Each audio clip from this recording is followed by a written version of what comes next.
Alright, today is leg day. 2 days ago we had a leg day as well. That time we did squats, focused on the quadriceps part of the leg. Today we will focus on the back of the leg, the hamstrings, with Nordic curls. And for me, splitting up the legs into two parts really has helped a lot. Because if I had to do my workout from 2 days ago today, and then also like hamstrings, I wouldn't be able to do as much hamstrings. But if I did hamstrings first and then I had to do my workout from 2 days ago, I wouldn't be able to do it. Like the quadriceps focused stuff, I wouldn't be able to do it as hard. So I would have to, take away some of the intensity somewhere. But if I split it up, for me it works really well to just hit both quadriceps and both hamstrings, very hard. So I'm gonna do a warm-up set first. Usually when I start Nordic curls, it's a very heavy exercise. So what I do is I just use my fingers like this for a quick set with assistance.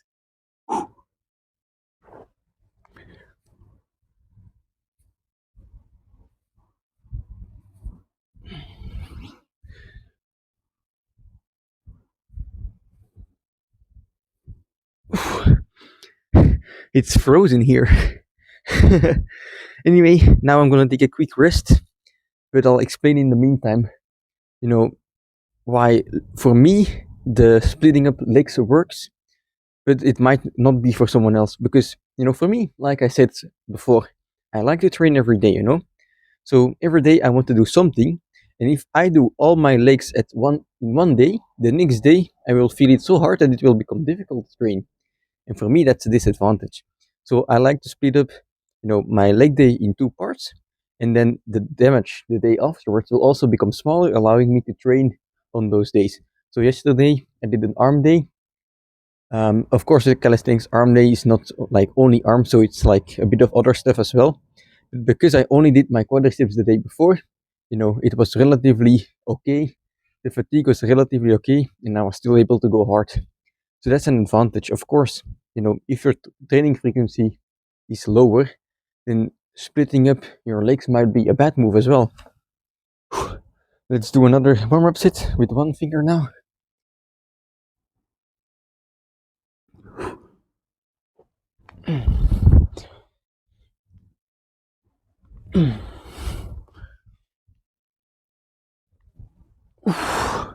Yeah, it's difficult to place my fingers because the floor is frozen.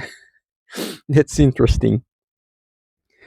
So, long story short, there is no good or bad way to structure your training, Like the most asked question I believe by beginners is just, what should my workout program be? What's the perfect workout program to start?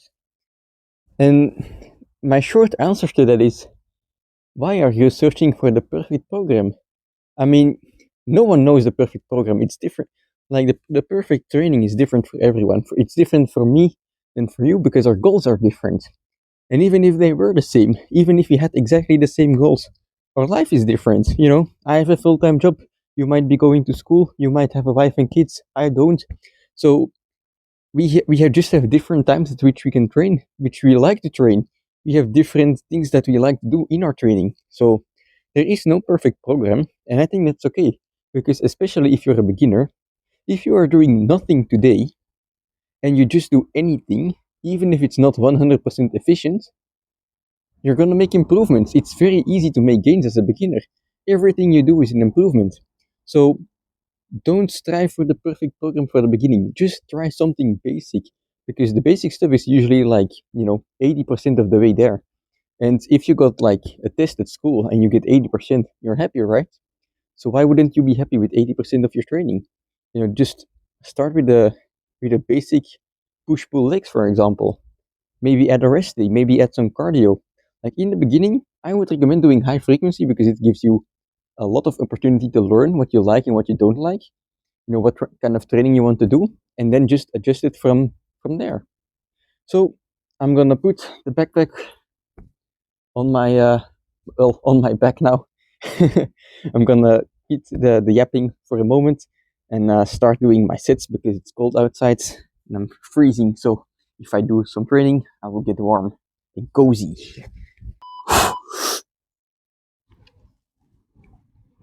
All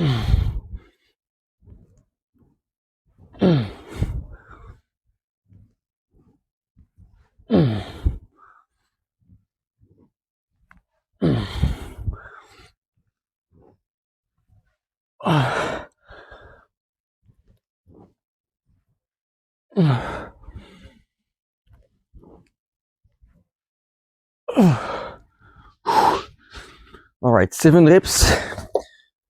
Last time we did 6 reps for 5 sets, so today the goal is to get between 3 and 5 sets with 7. You know, every time just a bit more than last time. And if we fail, we fail, but at least we tried. Whew.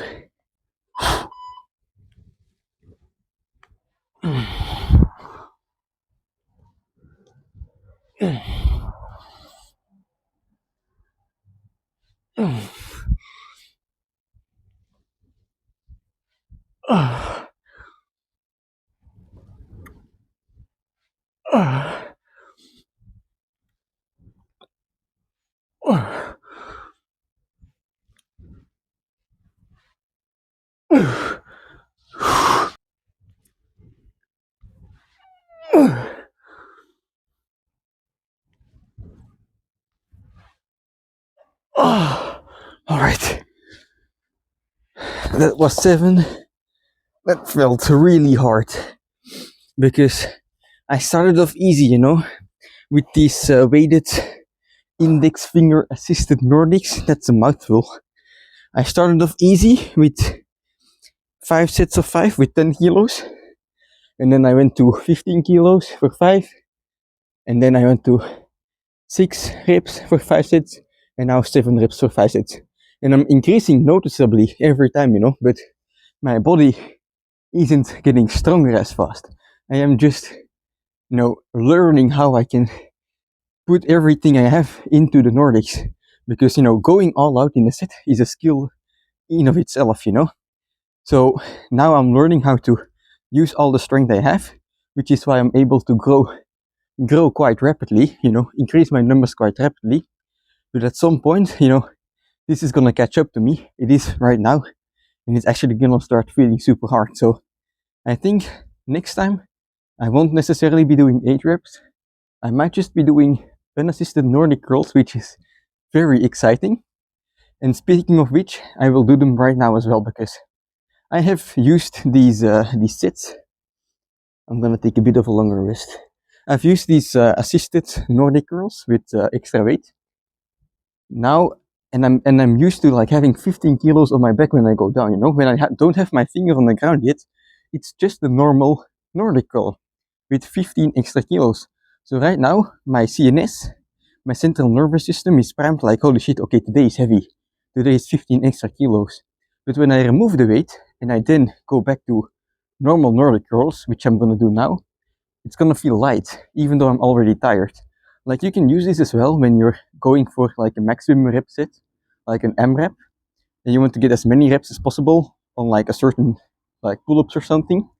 You can first, before like challenging the sets, you can like add a bit of extra weight, like for one set, very light, don't go to your max, and then if you remove the weight, like the actual pull-up set will feel lighter, which is gonna give you more reps in the end. So I'm gonna do something similar now. Of course, like these 5 sets were like the main part of the workout, but I'm gonna make use of the fact that I used extra weight, you know, to feel light in a Nordic curl and try to do some Nordic curl reps when I'm already exhausted, which would be a first for me, so that's gonna be huge.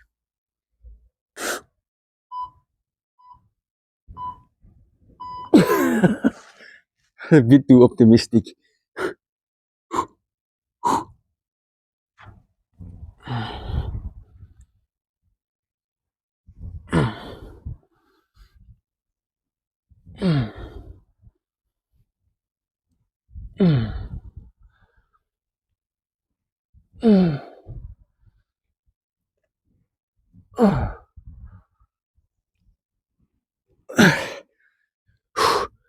All right, I'm gonna do 2 more sets, I believe. I'm gonna do 3 to 5 sets in total of these finger-assisted Nordics / unassisted negatives, and then it's gonna be good for today. Okay, I underestimated the unassisted Nordic on the last sit, so I wasn't mentally prepared for it and I failed. But now I am reminded how heavy a fucking Nordic curl is, and I'm disappointed in myself that I didn't get it. So I'm gonna get in the zone, and I'm gonna get one on this sit.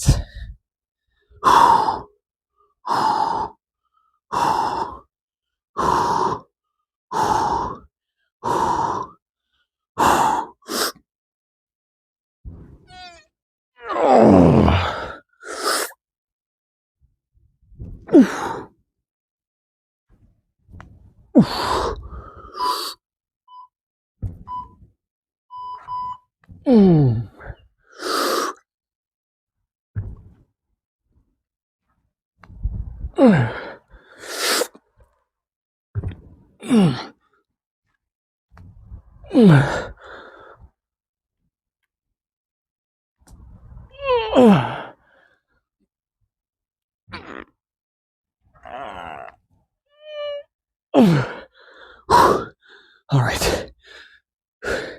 Normally, I would stop on this set because I'm feeling fucking tired, but we're bulking boys. We're gonna get juiced, jacked, stacked, succulent, and dense, and to do that, we have to really put some damage to our muscles so that we can recover, you know. I'm eating more food so I can recover more as well, but then sometimes you have to push harder, you know, because if you don't do any extra damage to your muscles, you won't get any recovery as well, you know, any extra recovery, any extra hypertrophy. All right, one final sit. I'm gonna do 2 drop sets. So first unassisted, then 1 finger, then 2 fingers.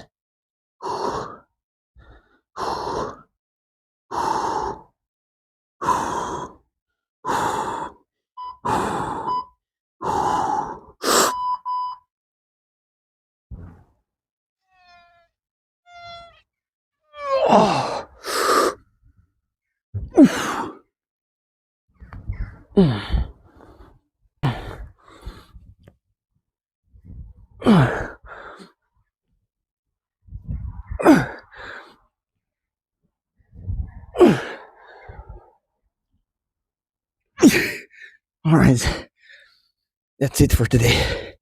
Okay, that was a very nice last set, you know, 2 drops with extra finger resistance to get a good burn. Today I won't be doing the bent hip Nordics because, as I mentioned before, you know, so those bent hip Nordics, they don't give you any range of motion in the knee. So it's easy to hurt your tendons, and I feel like my tendons are a bit tender right now, you know. I feel them a bit when I do the normal Nordic movement. So I'm gonna skip on the bent hip Nordics for now, and once they are better, I can do them a bit again. So don't do those too often, don't do those too much. But anyway, I want to continue on like the talk about, or what I was saying about, you know, programming, especially for beginners.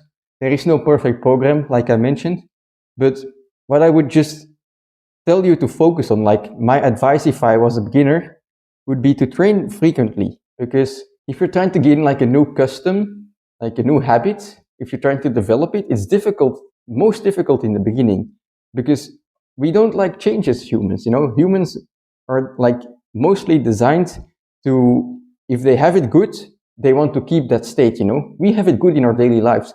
We have, I mean, most of us have food, we have a roof, you know, we are doing fine. So if we try to improve upon that, our body's like, oh wait, that's not necessary. We are good as we are now.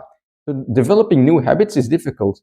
And to basically lower like the hurdle of developing a new habit of training is to do it often. Because things you do often, you often have to think about. And if you often think about something, you know, it's easier to incorporate in your life. If you are, as a beginner, you know, go hard once a week, and then you have the entire week off, you know, in that entire week, you might have work, you might have school, you might have kids to take care of. There's a lot of stuff that can push aside your training. Because of course, like if you have kids, it's more important than training, you know. But it gets in the way of developing that new habit of training. So that's why I would recommend as a beginner, train often and do it at lower intensity in like shorter trainings, and that will allow you, you know, to have training on your mind maybe 3, 4 times a week. Maybe if you're extreme, like daily. And because you have it on your mind daily, it never goes away. You start thinking about training more, it becomes a habit more easily. And also it gives you more opportunity to learn. And that's, to learn, to play around. And that's the second part I want to mention. If you're going to train, especially as a beginner, try to learn as much as possible. Try new things. You're new as a beginner. Don't, limit yourself to a certain amount of exercises. I hear people saying, you only need dips and you only need pull-ups. Okay, maybe that's true, but there's also like hundreds of other exercises. And for some people, they might not like dips. Dips might not be for them, pull-ups might not be for them. But there is like, you have cardio exercises as well. You have the gym, you have like, swimming, biking, you have athletics. There is so much stuff that you can try out. And I would say, as a beginner, just try it. And naturally, you will learn how to move your body in different ways. You will learn, hey, I like this, but I don't like that. And, if you learn and you play around with those things, you can decide for yourself, hey, okay, this week, I did push-pull legs. I don't really like leg training. That's fine if you don't want to do leg training. So then you can remove it and you can incorporate something else. Or maybe you say, hey, I really like leg training. You might add a leg day, And that's how you have to find out for yourself, how you want to program your training. Because the best person to make a program for you is you, not someone else. You have to start out with something basic and then adjust the pieces of the puzzle so that it works for you. That's the most important part. So that's it for my little rant.